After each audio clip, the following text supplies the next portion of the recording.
ನಾವು ತರಳಬಾಳು ಕೃಷಿ ವಿಜ್ಞಾನ ಕೇಂದ್ರ ದಾವಣಗೆರೆ. ನಾನು ಮಲ್ಲಿಕಾರ್ಜುನ್ ಅಂತೇಳಿ ಬೇಸಾಯ ತಜ್ಞನ ಕೆಲಸ ಮಾಡ್ತಾಯಿದ್ದೀನಿ. ನಾವು ಇಲ್ಲಿ ನೋಡ್ಬೋದು, ಇದು ಜಗಳೂರು ತಾಲೂಕಿನ ಗುತ್ತಿದುರ್ಗ ಗ್ರಾಮ. ನಾವು ಈ ವರ್ಷ 2025-26ನೇ ಸಾಲಿನಲ್ಲಿ ನೇರ ಕೂರಿಗೆ ಭತ್ತ ಬಿತ್ತನೆ ಈ ಒಂದು ಮುಂಚೂಣಿ ಪ್ರಾತ್ಯಕ್ಷಿಕೆಯನ್ನು ಜಗಳೂರು ತಾಲೂಕಿನ ಒಂದು 7-8 ಗ್ರಾಮಗಳಲ್ಲಿ ಆಯ್ಕೆ ಮಾಡಿಕೊಂಡು 25 ಕೃಷಿಕರಿಗೆ ಈ ಒಂದು RNR 15048 ತಳಿನ ನಾನು ಕೊಟ್ಟಿದ್ದೆ. ನಾವಿಲ್ಲಿ ನೋಡ್ಬೋದು, ಭಾಳ ಅದ್ಭುತವಾಗಿ ಏನು ಮಳೆಯಾಶ್ರಿತ ಪ್ರದೇಶದಲ್ಲಿ ಬೆಳೆದಿರುವಂಥ ಬೆಳೆ ಇದು. ಬಿತ್ತನೆ ಮಾಡಿದಾಗಿಂದ ಒಂದು 4 ನೀರನ್ನ ಇವರು ಒದಗಿಸಿದ್ದಾರೆ. ಅಂತಂದರೆ ಸೆಪ್ಟೆಂಬರ್ ತಿಂಗಳಲ್ಲಿ ಪೂರ್ತಿ ಮಳೆನೇ ಬರಲೇ ಇಲ್ಲ, ಆವಾಗ 2 ನೀರು ಕೊಟ್ಟಿದ್ದಾರೆ. ಜೂನ್, ಜುಲೈ ಮತ್ತು ಆಗಸ್ಟು, ಸೆಪ್ಟೆಂಬರ್, ಈಗ ಅಕ್ಟೋಬರ್ ತಿಂಗಳು ನಾವು ನೋಡ್ಬೋದು. ಭಾಳ ಒಂದು ಏನು ನೀರಾವರಿ ಪ್ರದೇಶದಲ್ಲಿ ಏನು ಭತ್ತ ಬರುತ್ತೋ ಆ ಥರ ಬಂದಿದೆ. ಈ ಜಾಗ ಮಾತ್ರ ಏನಿದೆಯಲ್ಲ, ಇಲ್ಲಿ ಇವರು ಪ್ರತಿ ವರ್ಷವೂ ಯಾವುದೇ ಬೆಳೆ ಬೆಳೀತಿರಲಿಲ್ಲ. ಯಾಕೆಂದರೆ ಕಾರಣ ನೀರು ನಿಂತು ಯಾವ ಬೆಳೆನೂ ಆಗ್ತಾ ಇರಲಿಲ್ಲ. ಅದಕ್ಕೆ ನಾನು ಈ ವರ್ಷ ಅವರಿಗೆ ಒಂದು ಭತ್ತನ ಬೆಳೆಯುವಂಥ ಒಂದು ಮಾರ್ಗದರ್ಶನ ಮಾಡಿ ಭತ್ತ ಬೆಳೆದಿದ್ದಾರೆ. ನಮಗೇನು ಅನಿಸುತ್ತೆ ಅಂತಂದರೆ, ಈಗ ನಾವು ತಿಂತಿರೋವಂಥ ಆಹಾರ ವಿಷಪೂರಿತವಾಗಿದೆ. ವಿಷ ಇಲ್ಲದಲೇ ಆಹಾರ ತಿನ್ನಬೇಕಪ್ಪ, ಕಡಿಮೆ ಔಷಧಿ ಹೊಡೆದಿರೋಂಥ ಭತ್ತನ ನಾವು ಬೆಳ್ಕೊಂಡು ತಿನ್ನಬೇಕು ಅಂತೇಳಿ ಈ ಜಗಳೂರು ತಾಲೂಕಿನಲ್ಲಿ ನಮ್ಮ ತರಳಬಾಳು ಜಗದ್ಗುರುಗಳು ಮಾಡಿ ತೋರಿಸಿದ್ರು. ಅವರ ಶಾಂತಿವನದಲ್ಲಿ ಮಾಡಿಬಿಟ್ಟು ಈ ಥರ ರೈತರು ಕಡಿಮೆ ನೀರಿನಲ್ಲಿ ಭತ್ತ ಬೆಳಿಬೋದು ಅಂತ. ನಾವು ಇಲ್ಲೇನು ನೋಡ್ತಾ ಇದ್ದೀವಲ್ಲ, ಇಲ್ಲಿ ನಮ್ಗೆ 2 ಲಾಭ. ಒಂದು, ಒಳ್ಳೆಯ ಉತ್ತಮ ಆಹಾರ. 2ನೇದು, ಪರಿಸರ ಸಂರಕ್ಷಣೆ ಆಗುತ್ತೆ. ಅಂದರೆ ಎಲ್ಲಿ ನೀರು ನಿಲ್ಲುತ್ತೋ ಅಲ್ಲಿ ಮೀಥೇನ್ ಉತ್ಪತ್ತಿ ಆಗುತ್ತೆ. ಮೀಥೇನ್ ಉತ್ಪತ್ತಿ ಆದಾಗ ಪರಿಸರ ಹಾಳಾಗುತ್ತೆ. ಇಲ್ಲಿ ಆ ಒಂದು ನಮಗೆ ಇದು ಕಾಣಲ್ಲ ಇಲ್ಲಿ. ಮತ್ತು ನೀರಿನ ಉಳಿತಾಯ ಶೇಕಡ ನಮಗಿಲ್ಲಿ ಸಾಮಾನ್ಯ ಪದ್ಧತಿಗೆ ಹೋಲಿಕೆ ಮಾಡಿದ್ರೆ ಶೇಕಡ 40-50% ನೀರನ್ನು ಉಳಿತಾಯ ಮಾಡ್ಬೋದು. ಯಾಕಂದರೆ 1 ಎಕರೆ ಭತ್ತ ಬೆಳೆಯೋಕ್ಕೆ ಸಾಮಾನ್ಯ ಪದ್ಧತಿಯಲ್ಲಿ 1200 ಮಿಲಿಮೀಟ್ರಷ್ಟು ನೀರು ಬೇಕು. ಇಲ್ಲಿ ನಾವು 2-3 ನೀರು ಮಳೆಗಾಲದಲ್ಲಿ ನಮಗೆ ಮಳೆ ಬರ್ತಾ ಇರುತ್ತೆ. ನಮಗೆ ಯಾವಾಗ ನಮಗೆ ಸಂದಿಗ್ಧ ಪರಿಸ್ಥಿತಿ ಬರುತ್ತೋ ಆ ಟೈಮಲ್ಲಿ ನೀರು ಕೊಟ್ಟರೆ ಸಾಕಾಗುತ್ತೆ. ಇದು ನಮಗಿಲ್ಲಿ ಭಾಳ ಕ್ಲಿಯರ್ ಕಟ್ ಎವಿಡೆನ್ಸ್ ಇದೆ. ನಾವಿಲ್ಲಿ ನೋಡ್ಬೋದು ಭತ್ತದ ತೆನೆಗಳು ಇವೆಲ್ಲ ನೋಡಿದಾಗ ನಮಗನ್ಸುತ್ತೆ ಮುಂದಿನ ಈಗ ಬಂದಂಥ ರೈತರು ಇಲ್ಲಿ ಭಾಳ ಜನ ಪಾಲ್ಗೊಂಡಿದ್ದರು. ಅವರೆಲ್ಲ ಮುಂದಿನ ಸರಿ ನಾವು ಮಾಡ್ತೀವಿ ಸರ್, ನಾವು ಮಾಡ್ತೀವಿ, ನಮ್ಮ ಮೂಲದಲ್ಲಿ ನೀರು ನಿಲ್ಲುತ್ತೆ ಅಂತ ಹೇಳಿ ರೈತರು ಭಾಳಷ್ಟು ಹರ್ಷ ವ್ಯಕ್ತಪಡಿಸಿದ್ದಾರೆ. ಇದು ಮುಂದಿನ ದಿನಗಳಲ್ಲಿ ಈ ಒಂದು 50 ಎಕರೆ ಆಗಿದೆ ಜಗಳೂರು ತಾಲೂಕಲ್ಲಿ. ಒಂದು 100 ಎಕರೆ ಆದರೆ ರೈತರಿಗೆ ಅನುಕೂಲ ಆಗುತ್ತೆ.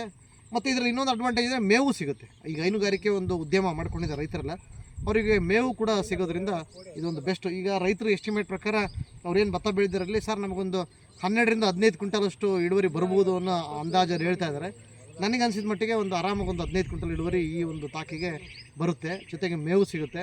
ಮತ್ತು ಉತ್ಪಾದನಾ ವೆಚ್ಚ ನಾವು ಲೆಕ್ಕ ಹಾಕಿದಾಗ ಕೇವಲ ಅವರು 1 ಎಕರೆ ಪ್ರದೇಶಕ್ಕೆ 14,000 ರೂಪಾಯಿನ ಖರ್ಚು ಬರುತ್ತೆ. ಈಗ ನಾವು ಬೇರೆ ಕಡೆ ಹೋಲಿಕೆ ಮಾಡಿದಾಗ ನಮಗೆ 30,000 ತನಕ 1 ಎಕರೆ ಖರ್ಚು ಮಾಡ್ತಾರೆ. ಇಲ್ಲಿ ನಮಗೆ ಭತ್ತದ ಖರ್ಚು ಉಳಿಯುತ್ತೆ, ಆಮೇಲೆ ನೀರಿನ ಉಳಿತಾಯ ಆಗುತ್ತೆ. ಆಮೇಲೆ ಡ್ರೈ ಲ್ಯಾಂಡಲ್ಲಿ ಭತ್ತ ಬೆಳೆದಾಗ ಅದ್ರ ರುಚಿನೇ ಬೇರೆ. ಇವತ್ತು ನಮ್ಮ ರೈತರು ಕಳೆದ ವರ್ಷ ಬೆಳೆದಂಥ ಭತ್ತ ಏನಿತ್ತಲ್ಲ ಅದನ್ನು ಅಕ್ಕಿ ಮಾಡಿಸಿದ್ರು. ಈ ಒಂದು ಕಾರ್ಯಕ್ರಮಕ್ಕೆ ಅದ್ರ ಚಿತ್ರಾನ್ನ ಮಾಡಿಸಿದ್ರು. ಎಲ್ಲ ರೈತರು ಭಾಳ ಚೆನ್ನಾಗಿದೆ ಸರ್, ಭಾಳ ಚೆನ್ನಾಗಿದೆ ಅಂತಂದ್ರೆ, ಅಂದರೆ ಟೇಸ್ಟು ಕೂಡ ಹಂಗೆ ಇರುತ್ತೆ. ಹಾಗಾಗಿ ಎಲ್ಲ ರೈತರು ಬೆಳ್ಕೋಬೇಕು ಅಂತ ನಮ್ಮ ಒಂದು ವಿನಂತಿ. ಮುಂದಿನ ದಿನಗಳಲ್ಲಿ ಇದು ಹೆಚ್ಚೆಚ್ಚಾದರೆ ಭಾಳ ಚೆನ್ನಾಗಿರುತ್ತೆ. ಉಳ್ಚೋಡು ಕೃಷಿಕ. ನಾವು ಹಿಂದಿನ ವರ್ಷ RNR ಭತ್ತ ಬಿತ್ತಿದ್ವಿ. ನಮ್ಮ KVK ಮಲ್ಲಿಕಾರ್ಜುನ್ ಸರ್ ಅವರು ಒಂದು ಸಾಹಸ ಮಾಡಿದರು. ನಮ್ಮ ಗುತ್ತಿದುರ್ಗ ದೇವಿಕೆರೆ ಪಂಚಾಯಿತಿ ಒಳಗಡೆ ಬಯಲು ಸೀಮೆಯಲ್ಲೂ ಕೂಡ ಭತ್ತ ಬೆಳಿಬೋದು ಅನ್ನೋದನ್ನ ಒಂದು ಮನಸ್ಸಲ್ಲಿ ಇಟ್ಕೊಂಡು ಇಲ್ಲಿ ಕೆಲವು ರೈತರಿಗೆ ಹಿಂದಿನ ವರ್ಷ ಹಾಕ್ಸಿದ್ರು. ಭತ್ತನ ಹಾಕ್ಸಿದ್ದು ಯಾರ ಮುಖಾಂತರ ನಮಗೆ ಗೊತ್ತಾಯಿತು. ನಾವು ವಿಚಾರ ಮಾಡಿದಾಗ ಇಲ್ಲ, ಟೈಮ್ ಆಗಿದೆ, ನಮ್ಮ ಹತ್ರ ಭತ್ತದ ಬೀಜ ಇಲ್ಲ, ನೀವೇ ತಂದಾಕ್ರಿ RNR ಅಂತ ಹೇಳಿದ್ರಿ ಹಿಂದಿನ ವರ್ಷ ನಮಗೆ. ನಾವು ಅಂಗಡಿಯಲ್ಲಿ ತಂದು ಬಿತ್ತಿದ್ವಿ. ಒಂದು 4 ಎಕರೆ ಬಿತ್ತಿದ್ವಿ. ಒಂದು 6 ಚೀಲ ಭತ್ತ ಆಗಿದ್ವು. ಆ ಭತ್ತನ ನಾವೀಗ ಊಟ ಮಾಡ್ತಾಯಿದ್ವಿ. ರುಚಿನೂ ಚೆನ್ನಾಗಿದೆ. ಬೆಳೆಯೋದೊಂದು ಸ್ವಲ್ಪ ಹಿಂದಿನ ವರ್ಷ ಒಂದು ಸ್ವಲ್ಪ ಲೇಟಾಗಿತ್ತು, ಚೆನ್ನಾಗೂ ಬಂತು. ಸ್ವಲ್ಪ ಕಳೆ ನಿರ್ವಹಣೆಯಲ್ಲಿ ಒಂದು ಸ್ವಲ್ಪ ವ್ಯತ್ಯಾಸ ಮಾಡಿದ್ವಿ. ಕಳೆನಾಶಕ ಯಾವುದು ನಮ್ಮ ಕಡೆ ಏನಷ್ಟು ಹುಲ್ಲಾಗಲ್ಲ ಅಂತೇಳಿ ಕಳೆನಾಶಕ ಹೊಡೆದಿರಲಿಲ್ಲ, ಕಳೆ ತೆಗ್ಸಿದ್ವಿ. ಆದರೂ ಮಳೆ ಹಿಡ್ಕೊಂಡು ಹುಲ್ಲು ಜಾಸ್ತಿ ಆಯಿತು. ಈ ಸರಿನೂ ಒಂದು ಸ್ವಲ್ಪ ಮೆಕ್ಕೆಜೋಳದಕ್ಕಿಂತ ಭತ್ತನೇ ಬೆಳಿಬೋದು. ನಮ್ಮ ಮನೆಗೆ ಎಷ್ಟು ಬೇಕೋ ಅಷ್ಟು ಬೆಳ್ಕೋಬೇಕು. ಇನ್ನೂ ಸ್ವಲ್ಪ ಮುಂದಿನ ವರ್ಷದಿಂದ ಜಾಸ್ತಿ ಮಾಡ್ಬೋದು. ಮೆಕ್ಕೆಜೋಳಕ್ಕೆ ಹೋಲಿಸಿದರೆ ಭತ್ತ ಚೆನ್ನಾಗಿ ಅಂತ ಅನ್ನಿಸ್ತಾ ಇದೆ. ಯಾಕೆಂತಂದರೆ ಮಳೆ ಹೋದಾಗ ನಾವು ಮಳೆಗಾಲದಲ್ಲಿ ಮೆಕ್ಕೆಜೋಳಕ್ಕೂ ನೀರು ಹಾಯಿಸ್ತೀವಿ. ಅದೇ ರೀತಿ ಈ ಸರಿ ನಾವು ಒಂದು 3/4 ಎಕರೆ RNR ಭತ್ತ ಬಿತ್ತಿದ್ದೀವಿ. ಅಂದರೆ ಇವ್ರು ಬಿತ್ತಿದಾಗ ಜೂನ್ ತಿಂಗಳಲ್ಲಿ 15 ಒಳಗಡೆ ಬಿತ್ತಬೇಕು ಅಂತೇಳಿದರು. ಆದರೆ ನಾವು ಬಿತ್ತಿದ್ದು ಜುಲೈ 10ರಲ್ಲಿ ಬಿತ್ತಿದ್ವಿ.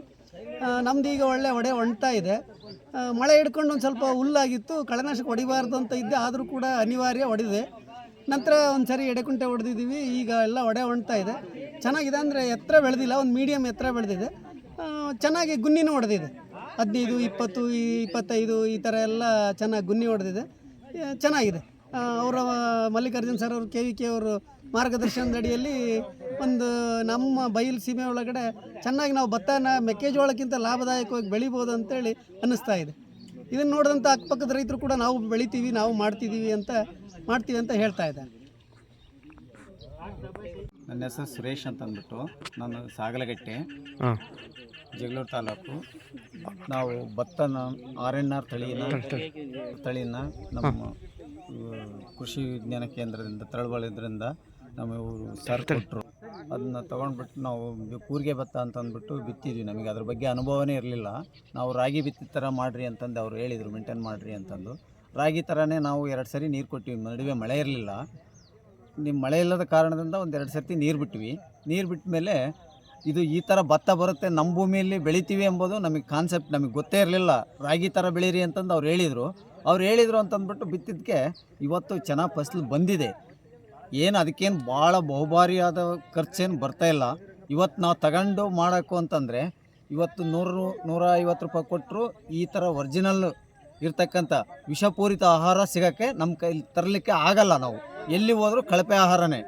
ಆ ವಿಧಾನದಿಂದ ನಾವು ಇವತ್ತು ಏನು ಆಯ್ಕೆ ಮಾಡಿ ಹಿತವಾದ ಆಹಾರ ತಿನ್ಬೇಕು ಅಂತ ಒಂದು ಆಸಕ್ತಿಯಿಂದ ನಮ್ಮ ಭತ್ತ ನಾವು ತಯಾರು ಮಾಡ್ಕೊಂಡು ನಮ್ಮ ಊಟ ನಾವು ಮಾಡ್ತಾಯಿದ್ದೀವಿ. ಹಂಗಾಗಿ ನಮ್ಮ ಸರ್ ಹೇಳಿದ ಪ್ರಕಾರನೇ ನಾವು ಮಾಡಿದ್ದೀವಿ, ಮೇಂಟೈನ್ ಮಾಡಿರೋದ್ರಿಂದ ಈಗ ಅದನ್ನ ಹೊಡೆದ ಮೇಲೆ ಅದನ್ನ ಇನ್ನು ಕಾಳು ಮಾಡಿಬಿಟ್ಟು ನಾವು ಅಕ್ಕಿ ಮಾಡಿದ ಮೇಲೆ ಅದು ಯಾವ ಥರ ಐತೆ ಅಂತ ನಾವು ಇನ್ನೂ ಗೊತ್ತಿಲ್ಲ. ಅದನ್ನ ತಿಂದಿಲ್ಲ. ನಾವು ತಂದಿರೋ ಅಕ್ಕಿನೇ ತಿಂದಿರೋದು. ಅದು ತಿಂದ ಮೇಲೆ ಗೊತ್ತಾಗುತ್ತೆ ಅದ್ರದ್ದೇನು ಪರಿಣಾಮ ಅಂತನ್ನೋದು. ಯಾರು ಆಸಕ್ತಿ ಇದ್ದಂಥ ರೈತರು ಈಗ ಹೇಳ್ತಿದ್ದಾರೆ ನಾನು ಆಗ್ತಿದ್ದೆ ಅಂತಂದು. ಈಗ ಬೆಳೆದ ಮೇಲೆ ಬೆಳೆಯೋದಕ್ಕಿಂತ ಫಸ್ಟ್ ಯಾರೂ ಬರಲಿಲ್ಲ. ನಮ್ಮನ್ನೇ ಯಾರನ್ನೋ ಒಂದು 15 ಜನ ಆಯ್ಕೆ ಮಾಡ್ಕೊಂಡು ಅವರು ಕರೆಸಿದ್ರು, ಬರ್ರಿ ನೀವು ಮಾಡಿರಿ ಅಂತಂದು. ನಮಗೂ ಅದ್ರ ಬಗ್ಗೆ ಅನುಭವ ಇಲ್ಲದ ಕಾರಣದಿಂದ ಅವ್ರು ಹೇಳ್ದಂಗೆ ಗೈಡ್ಲೈನ್ಸ್ ಮೇಲೆ ಬಿತ್ತಿದ್ವಿ. ಸ್ವಲ್ಪ ಕಳೆ ನಿರ್ವಹಣೆನೇ ಭಾಳ ಪ್ರಾಬ್ಲಮ್ ಆಗುತ್ತೆ. ಅದನ್ನ ಬಿಟ್ಟರೆ ಬೇರೆ ಏನು ತೊಂದರೆ ಆಗೋಲ್ಲ. ನೀರಿದ್ರೆ ತಗ್ಗಿದ್ರೆ ಅಲ್ಲೇನು ಮೆಕ್ಕೆಜೋಳನೂ ಬೆಳೆಯೋಕ್ಕಾಗಲ್ಲ. ನಾವು ಆಲ್ಮೋಸ್ಟ್ ಭತ್ತ ಬೆಳೆಯೋಂಥ ಭೂಮಿ ಅಂದರೆ ತಗ್ಗಿರ್ತಕ್ಕಂಥದ್ದು. ತಗ್ಗು ಅಂದರೆ ವೇಸ್ಟು. ನಾವು ದನ ಕರ ಮೇಯಿಸ್ತೀವಿ, ಅಲ್ಲಿ ಮೆಕ್ಕೆಜೋಳನೂ ಹುಟ್ಟಲ್ಲ, ಗಾಡಿ ಸಿಕ್ಕಂತತೆ, ನಾಳೆ ಪ್ರಾಬ್ಲಮ್ ಆಗುತ್ತೆ. ಆ ಜಾಗದಾಗ ಭತ್ತ ಬೆಳೆಯೋಕ್ಕೆ ಏನು ತೊಂದರೆನೇ ಇಲ್ಲ. ನಾವು ವೆರಿ ಗುಡ್. ಚಂದ್ರಗೋಳ ಗ್ರಾಮ, ಜಗಳೂರು ತಾಲೂಕು. ನಾವು ಕೃಷಿ ತರಳಬಾಳು ಕೃಷಿ ವಿಜ್ಞಾನ ಕೇಂದ್ರದಿಂದ RNR ಭತ್ತವನ್ನು ಕೊಟ್ಟಿದ್ದರು ಪ್ರಾತ್ಯಕ್ಷತೆ ಮಾಡೋದಕ್ಕಾಗಿ. ಕೂರಿಗೆ ಭತ್ತ ಅದನ್ನು ನಮ್ಮ ತಾಕಿನಲ್ಲಿ ಮಾಡಿ ಪ್ರಾಯೋಗಿಕವಾಗಿ ಒಳ್ಳೆ ಅತ್ಯುತ್ತಮವಾಗಿ ಬಂದಿದೆ. ಮಲ್ಲಿಕಾರ್ಜುನ್ ಸರ್ ಮಾರ್ಗದರ್ಶನದಲ್ಲಿ ಅದಕ್ಕೆ ಔಷಧಿ ಆಯಿತು ಏನಾದರೂ ಮಾಹಿತಿಯನ್ನು ಪಡೆದುಕೊಂಡು ಚೆನ್ನಾಗಿ ಬೆಳೆದಿದ್ದೀವಿ. ನಾವು ಈ ಬೆಳೆದಿರ್ತಕ್ಕಂಥದ್ದು ಸಾವಯವದಲ್ಲಿ ಬೆಳೆದಿದ್ದೀವಿ. ಅಂದರೆ ಯಾಕಂತ ಹೇಳಿದರೆ ನಮ್ಮ ಆಹಾರವನ್ನು ನಾವೇ ಬೆಳ್ಕೋಬೇಕು ಅನ್ನೋ ಒಂದು ಕಾನ್ಸೆಪ್ಟ್ ನಮಗಿತ್ತು. ಅದೇ ರೀತಿ ಮಲ್ಲಿಕಾರ್ಜುನ್ ಸರ್ ನಮಗೆ ಮಾರ್ಗದರ್ಶನ ಒಳ್ಳೆ ಗೈಡ್ಲೈನ್ಸ್ ಕೊಟ್ಟು ಅತ್ಯುತ್ತಮವಾಗಿ ಗೈಡ್ಲೈನ್ಸ್ ಕೊಟ್ಟು ಮಾಡಿದ್ದೀವಿ. ಚೆನ್ನಾಗಿ ಬಂದಿದೆ. ಯಾಕಂದರೆ ಈ ರೈತರು ಇದನ್ನ ಉಪಯೋಗಿಸೋದ್ರಿಂದ ಭಾಳ ಅನುಕೂಲ ಆಗುತ್ತೆ. ಯಾಕಂದರೆ ಅವರೇ ಬೆಳ್ಕೊಂಡು ಊಟ ಮಾಡೋದ್ರಿಂದ ಅವ್ರ ಆರೋಗ್ಯವನ್ನು ಸುಧಾರಿಸ್ಬೋದು. ಈಗ ನಾವು ಬೇರೆ ಕಡೆಯಿಂದ ಭತ್ತ ತಂದು ಅಕ್ಕಿ ತಂದು ಊಟ ಮಾಡಿದರೆ ಆರೋಗ್ಯದ ಮೇಲೆ ದುಷ್ಪರಿಣಾಮ ಬೀಳುತ್ತೆ. ನಾವೇ ಬೆಳ್ಕೊಂಡು ನಾವೇ ಉಂಡ್ರೆ ನಮ್ಮ ಆರೋಗ್ಯ ದೃಷ್ಟಿಯಿಂದ ಭಾಳ ಅನುಕೂಲ ಆಗುತ್ತೆ. ಇದನ್ನ ರೈತರು ಅಳವಡಿಸಬೇಕಂತಂದೇಳಿ ಅವರಲ್ಲಿ ನಾವು ಕೇಳ್ಕೊಳ್ತಿದ್ದೀನಿ. ಬಸವನಗೌಡ, ಗುತ್ತಿದುರ್ಗ, ಜಗಳೂರು ತಾಲೂಕು.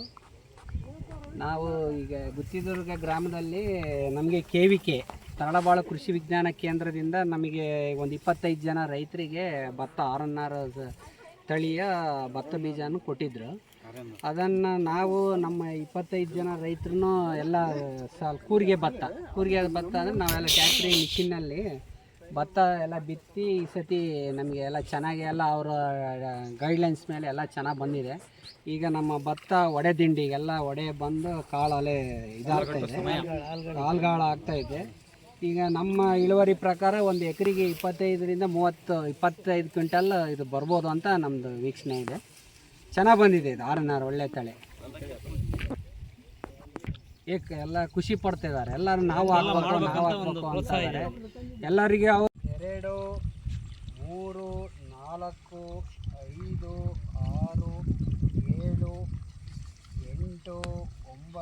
6, 7, 8, 9, 10, 11, 12, 13, 14, 15, 16, 17, 18, 19, 19, 20, 21, 22